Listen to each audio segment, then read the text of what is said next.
tagliata, messa fuori, c'è Pirlo, ancora Pirlo di tacco, tiro, gol!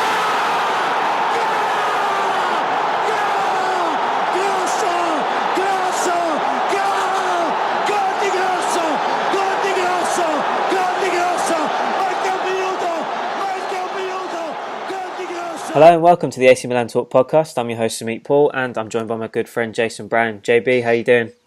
I'm doing well, mate, doing well. Good man. Jace, I'm not doing so well. I'm absolutely furious after watching that game. It's the only way I can really start this podcast. Milan were held to a goalless draw by AEK Athens at San Siro, and although they remain top of Group D in the Europa League, performance tonight was an absolute joke. We'll analyse the game, give our player ratings and talk Montella as the pressure on him specifically continues to increase. Jace, yeah, just a quick wrap up of the game, to be quite honest. I was struggling for positives. I felt there were a couple of moments where we had our chances but weren't clinical enough. But overall, dull, slow, uninspiring, and just generally just lacking any sort of quality to even threaten AEK, to be quite honest. So overall, very, very disappointed tonight, and the jeers at the full-time whistle from the fans inside the San Siro were well deserved. So let's dive straight into these player ratings then, Jace. Gianluigi Donnarumma, I'm going to give him a 6. I think he produced a couple of decent saves, but again, there's something about his distribution this season that he's taking a few risks, and I think it's more a case of putting his teammates under pressure who then go on to make the mistake. So I think that needs to be cleared up before it proves really costly. But like I said, a couple of really smart saves, so I'm going to give him a 6. Yeah, mate, I agree with you. I think, like you say, not an amazing performance by any means, but he did what he had to do. Like you say, a couple of standout saves I remember in that game. So I can't mark him up too highly, but I think a 6 is a fair rating for him. Good man. Musacchio gets a 5 from me. I think he did reasonably well defensively. Battled hard. I think he had his hands full. Were physical to say the least. But I'm a bit disappointed in the sense that there's some errors creeping into his game from a defensive perspective, and I feel like he's lost a bit of that composure on the ball that he showed earlier in the season. So yeah, kind of generally overall disappointed with him really. Not a terrible performance, but enough to give him a 5 from me. Yeah, I went a little bit higher. I went with a 6. I understand why you've gone with a 5, and I know you put almost cost us a goal, to be fair, but I think he was unfairly put under pressure there. But I agree with you. I think he had an all right game. Nothing too bad. But yeah, I definitely echo your points that he doesn't seem to have the same composure. But I'd say that about the whole of the back line, to be honest. I think they're all lacking a little bit of something. I don't know what's going on in the dressing room, but something's definitely missing. That's a good point. Yeah, it's not just him. Bonucci gets a 5 from me as well, Jason. So it might be a little bit harsh. I'm not too sure. I'll get your take in a minute. But I think in the sense that he wasn't tested as much tonight, given that AEK Athens weren't really sort of pushing to get that goal, weren't too threatening throughout the game. But I just feel he was a bit wayward with his passing at times, and there was a couple of occasions where he gets stood up in a one-on-one situation and attackers just skip past him, whether he dangles out a leg or he just makes a really pathetic effort to try and get the ball.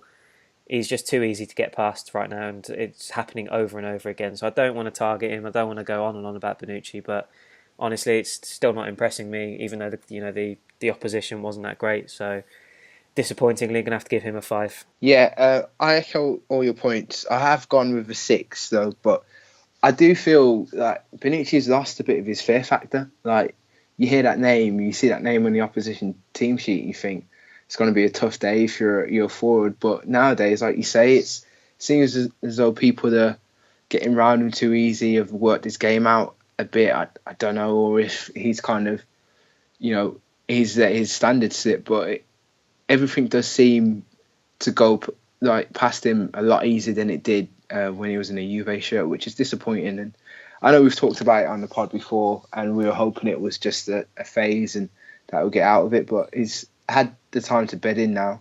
I would have thought, by this time in this stage in the season, we'd be seeing the Bonucci of old, but it's still a bit worrying. I think so. Hopefully, I know we've said this before, but hopefully he does return to the Bonucci we know and love.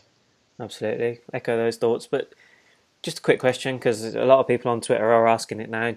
Would you drop him? The argument that I'm starting to agree with is we basically switched to a back three because of him, to make him feel as comfortable as possible, to to get the best out of his game.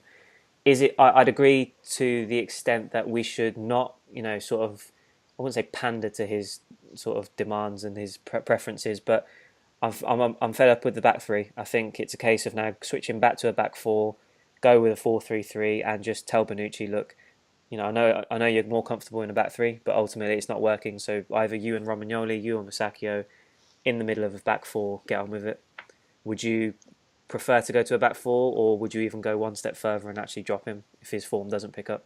I think dropping him would send out a really big message, not only to him but to the rest of the squad. That no one's undroppable. But yeah, I agree. I think that for at the back, it's not working for us, and we did primarily go to that because of Bonucci.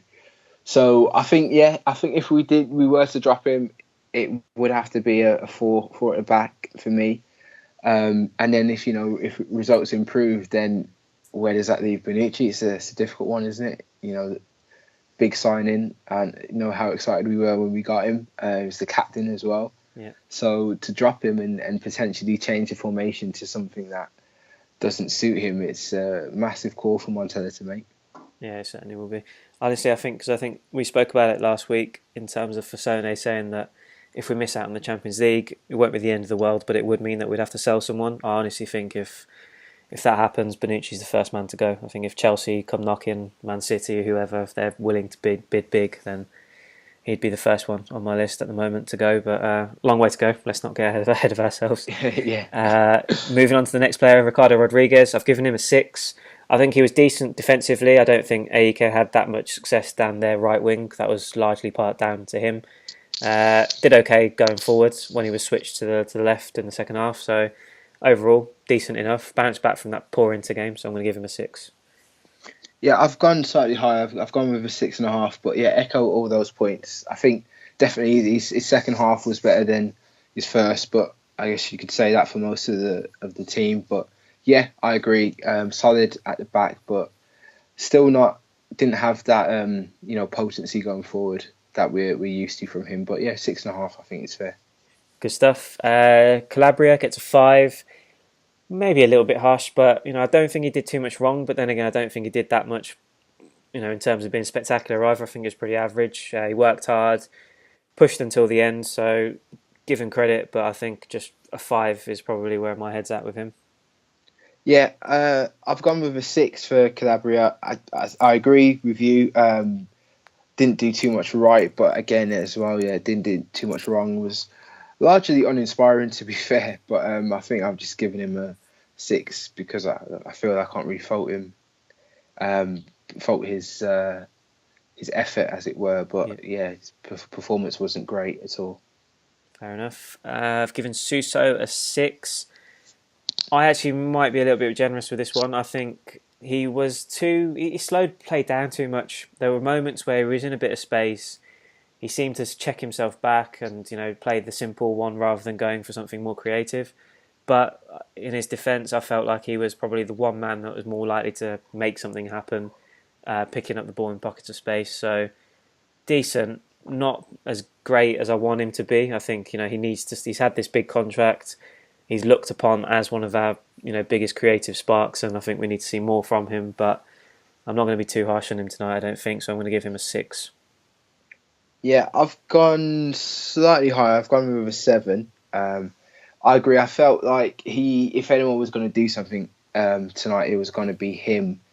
He did kind of get into the final third a lot, I felt. I agree with you in terms of the passing wasn't all that creative, but I feel that the movement wasn't there. People weren't moving fast enough for him. Yeah. I think our attacks were really slow, and I agree. Maybe it was Suso slowing it down a little, but I feel that he didn't have the bodies moving for him. So I've given him a 7 simply because I felt he was one of our better attacking players. No, that's fair enough. I see where you're coming from. There was one particular passenger player, I remember. He had the ball. I think there was 4 players in the box, and they were literally standing in a square.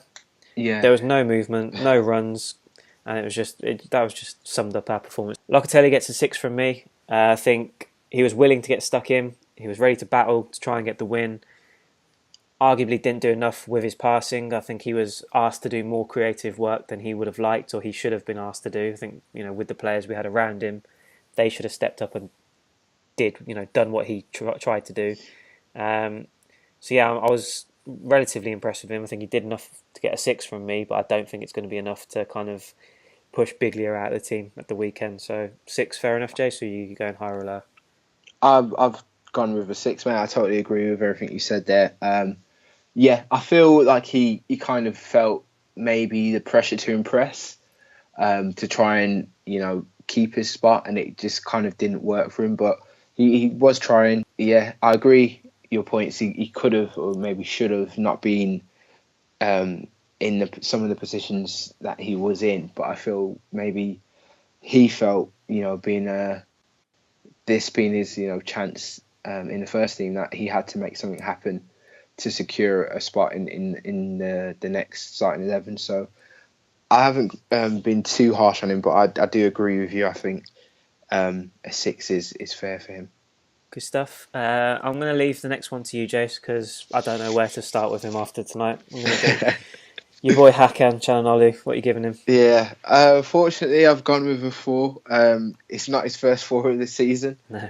I do hope it will be his last, although I doubt it very much. Yeah, it was just really poor tonight. I don't know. Again, he's meant to be a creative spark. We brought him, there was comparisons with Ozil, and maybe I guess these performances are comparable to some of Ozil's performances, but he went missing, completely and utterly useless. I don't know. He lost the ball too easy, went down too easy, didn't show enough strength for me. I felt he was a bit of a liability on the pitch, and games like this, so when we need a player like him to really take the game by the scruff of the neck and step up and make something happen, and he failed to do that. Yep, completely agree with your assessment. Giving him a 4 as well, worst of the lot. If he wasn't losing his footing or slipping on the pitch, like you said, just giving the ball away, doing nothing with possession. I think he had one shot around the hour mark, but apart from that, didn't threaten at all. And it just summed us up, really. Like I said, I think we had Çalhanoğlu, Bonaventura and Suso on the pitch, and I was expecting, at least a decent performance. If we couldn't find a breakthrough, then that's one thing, but to not even have any sort of creative quality about us was absolutely infuriating, and he was a big part of that. So gets a 4 from me, unfortunately. Bonaventura only does slightly better. I've given him a 5. I think he was a little bit isolated out on the left. I don't think we used his strengths enough. There were moments when he had a one-on-one situation and he tried to make something happen, but ultimately it was just a frustrating night for him, as it was with the rest of the team. So 5 for me. Yeah, I totally agree. Frustration, yeah, key word for me. I think, yeah, he seemed a bit lost, didn't he, out there? But yeah, unfortunate for him. But yeah, again, this opportunity to stand up and be counted, but he just kind of didn't, did he? Yeah. So yeah, 5 for me. Good stuff. Patrick Cutrone, Jace, what are you giving him? Cutrone, I've given him a 7. I felt, he's always the one that has, a lot of energy. I felt, along with Suso, these two for me were the ones. If something was going to happen, I felt it was probably going to come from one of them. But yeah, I think he did try. His effort's always there. He had a few decent shots that their keeper saved, but other than that, kind of similar to the rest of the team, lacked a little bit of spark. But I still felt he tried, so giving him a 7.